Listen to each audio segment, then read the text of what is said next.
Bismillah ar-Rahman ar-Rahim. Welcome back to the Mid Morning Show with me, Julie Ali. Our next guest is Camilla Knight-Morake. She is a social auxiliary worker at Islamic Careline. She originally started as a student social worker and went on to graduate from CATS, which is a training program under Joburg Child Welfare. With her expertise in counseling, play therapy, Camila is making a real difference in the lives of many. Alhamdulillah. As the facilitator of the Ladies Life Skills program at Islamic Careline, Camila is passionate about upskilling and empowering women. Inshallah, may Allah subhanahu wa ta'ala accept all of your efforts, Camila. Assalamu alaikum to you. Welcome to the program. Lovely to have you here today. Walaikum salam wa rahmatullahi wa barakatuh. Jazakallah so much for having me on air. Absolute pleasure. Absolute pleasure. We are obviously focused on understanding stages of the little one's development, and I think it is important to know all of this because one can track the development of one's child or grandchild, and if one notices some sort of a lag, then you can start doing investigations or taking the child to a doctor or a pediatrician. So let's start at the very beginning. How do you describe the child's physical milestones such as walking, fine motor skills, and even overall coordination? And I think the one that a lot of parents seem to battle with is the potty training. And at what year and how do you start them off on that milestone of theirs? Okay, so that's so important what you just said. If we start off, children have different stages of development, and they have six if we're really counting. Um, so right now, I will just name a few of the stages and what are the outcomes of it. So first of all, we have infinite, which is like from birth until 18 months. And that time, it is between trust and mistrust. And the outcome of that is definitely hope. Now, the one that you're talking about, potty training, that is early childhood, which is from the age of 2 to 3. And there comes in the shame and the doubt and the potty training. So if I am naming all the stages, it is also preschool, and we have school age, and we have adolescence, and we have young adulthood. Now, I want to get through all these stages, explain them, and exactly the outcome of them. Okay, let me just remind you though that we're at 11:39 and we need to end the show at 12. So if you can try and go through it as quickly as you possibly can. Absolutely, absolutely. We'll try my best. So, first of all, we have the first stage, which is the stage where the child is utterly dependent on the caregiver or an adult for everything, including survival, food, warmth, uh, for the parent to nurture them. And if the caregiver fails to give the child love, care, the child will feel a sense of distress. And this will result in them also, whenever they do see an adult, it will be from young age where they feel like they can't depend on adults. So it's important, very, very important, that at this stage, it is a success for the adults to take care of the children or the infant. So very, very well as well. So during this stage, it is so important for the children to develop a sense of trust with their caregivers. And then that would leave us to our next stage, which is the early childhood stage. Now, this second stage is the stage of the development that takes care, that the development of care that takes place when the child is about 2 to 3 years old. It leaves the child with a great sense of personal control. Now, at this stage of development, children are just starting to gain a little independence. They are starting to perform basic actions such as potty training, also, dressing themselves, choosing what to eat. This is so important, especially potty training, because you mentioned it.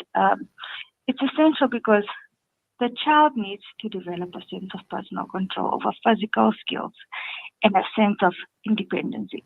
Potty training is important role to help the child develop that sense of autonomy. And if the child struggles to obviously they mess themselves. If they struggle to overcome this stage, they will be left with fear and autometry. So if they are successful at this stage, they develop a sense of personal control. So, all right, Camilla, let me ask you this question. What Mhm. is it that prevents the child, apart from the caregiver who hasn't been proactive enough to get the child potty trained by age 2 or 3? Let's take a 3-year-old. What is Mhm. happening in that young child's mind? She hasn't been potty trained yet. So what skills is she not honing at this point in time? And is it more difficult to get her potty trained at the age of 3 or slightly over 3 years old? So, first of all children are different. Some of them are a bit late, some of them are very early. At this point, the child needs to learn whether they are at the age of 2 or 3. Okay, let's stick with 3. At this point, if they're 3, if the parent doesn't potty train them, it doesn't develop a sense of self control over physical skills mainly. Hmm. So, therefore, the child will can't control over simple stuff such as body control, holding in your pee, knowing when to go. And it starts with the small stuff.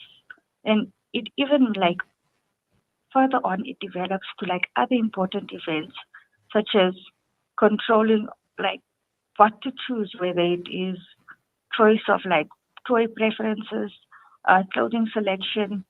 It's very important for the child to learn at that stage. Now, if the child is unsuccessful at this stage, they will develop shame and they will also develop a sense of failure within themselves at that Okay, so small age. all right. Let's take the same example. Um, Mhm. is it going to be more difficult then to potty train an older child? And what is the best approach that mom or caregiver should take so that there's no fear or embarrassment involved in the process? Okay. So yes, first of all, it gets more difficult with age. So the earlier on you start to train them, the better. And if you could repeat, please, your second question, you said, What is the approach that you take? How do you go about doing it? Maybe this is a caregiver or a mother who just doesn't know how. She doesn't know what are mhm. the right steps to take and the right words to use to put the child at ease and to trust the child that the process is going to work. Yes. Okay. So at this stage, first of all, words are very important. When the child do mess themselves, it's important to help them acknowledge that they messed themselves, but it's also not a big deal for them. So that at this stage, when children mess themselves, sometimes adults will shout at the child, which is not right. It's important to acknowledge the child to say, okay, I see that you messed yourself, but next time if you do feel that you have that urge, you can let mommy know. There's sometimes even coming up with playful words help. When the child needs to go to the toilet, can say so, you can help the child and train the child to say words such as maybe uh, we need to go release or some playful words where the child Okay. will get excited by those and they know that when they need to go they need to let the adult know. Also, when the adult doesn't shout the child and doesn't make them feel embarrassed. The child will feel more comfortable when they need to.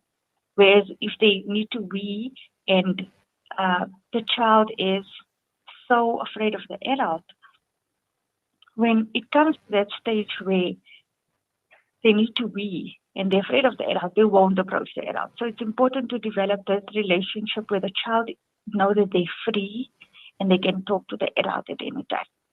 So it's all about the child's self-confidence. The child will feel, he'll feel, or he or she will feel that they're a failure if this part of their development fails, if it's not handled in the proper way. The child's going to feel like a failure, and his or her self-esteem is going to suffer. Camilla, I'm going to ask you to please bear with us. We need to go for our first ad break, and when we come back, we'll have just about 10 minutes to wrap up on this conversation. And I know we are honing on one particular area, but I think it's important. And in the coming weeks, we'll touch on all of the others. So please stand by.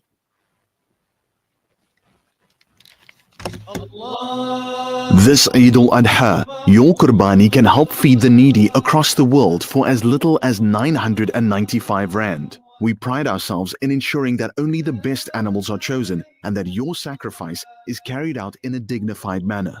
Our teams distribute fresh meat during the days of Eid, tackling hunger in needy communities. Follow the footsteps of the Prophet, peace be upon him, and give your Qurbani today. Call us on 021 633 6413 or visit our website at muslimhands.org.za. Muslim Hands, united for the needy. Kids these days are smart, and when you're competing for their attention against their smartphones, you need to make smart choices, like using Sunfoil triple refined pure sunflower oil in every meal you make. It's naturally cholesterol-free and approved by the Heart and Stroke Foundation as part of a balanced eating plan. So whether you're cooking, frying, or baking, you get the great tasting results that'll get their attention faster than the latest app. And if that doesn't work, change the Wi-Fi password. Sunfoil. Now we're cooking.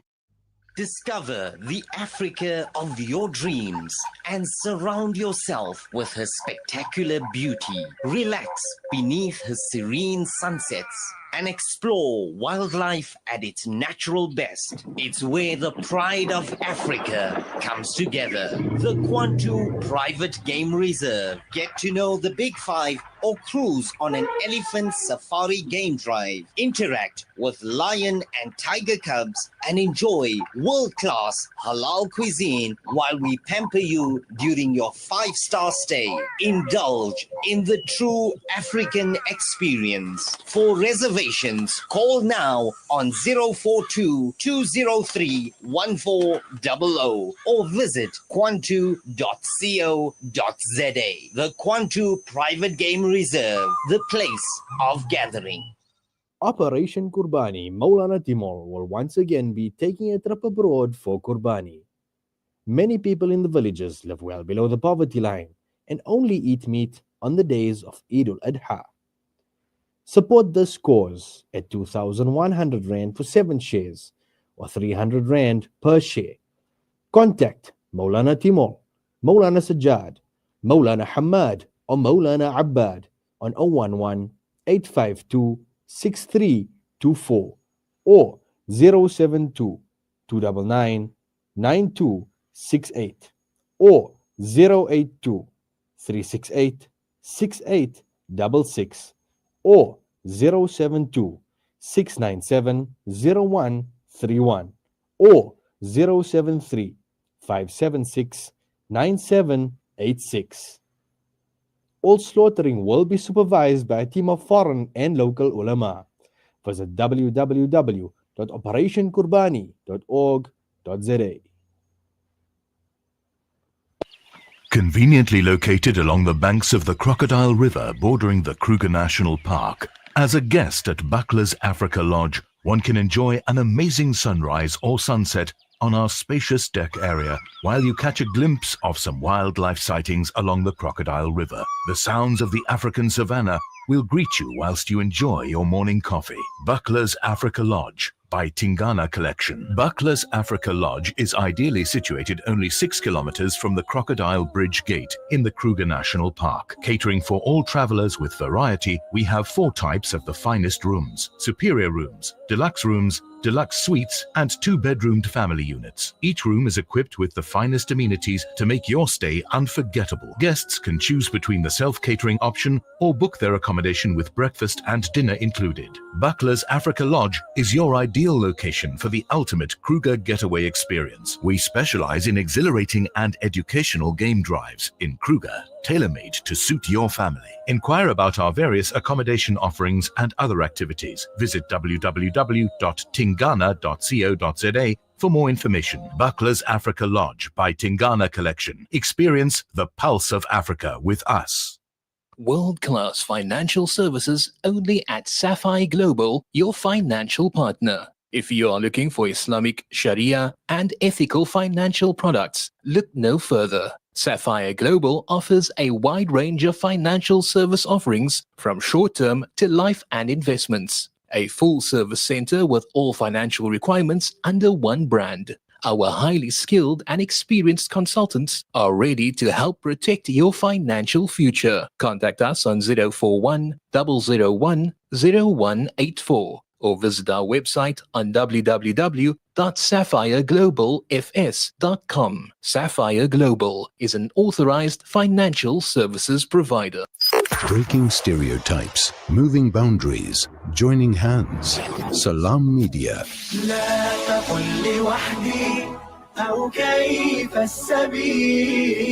Humanity sets the agenda.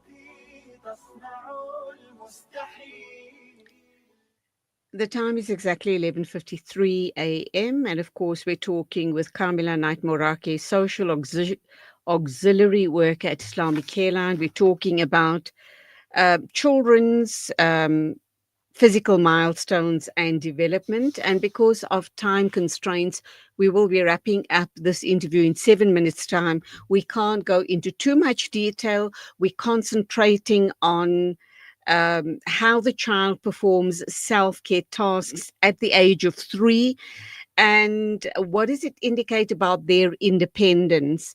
We are focusing on potty training, and I think in the coming weeks we'll look at all other age groups and where they should be in their developmental milestones. Welcome back, Camilla, and let's look at this 3-year-old that we've been focusing on. Is this child, let's assume she's still having a problem with a potty training skill, but what does it say about her other self-care tasks, and would it also enable them to be more independent in the other tasks? How do you see that situation? Okay, so if they're having like a struggle with potty training, they will develop, as I said earlier on, shame, especially if like after the accident, and it will leave them with like a sense of no personal control. All right. Now, I'm not talking about that. We've moved on from there. What I want to know is, let's assume that is the one problem we've picked up in this 3-year-old.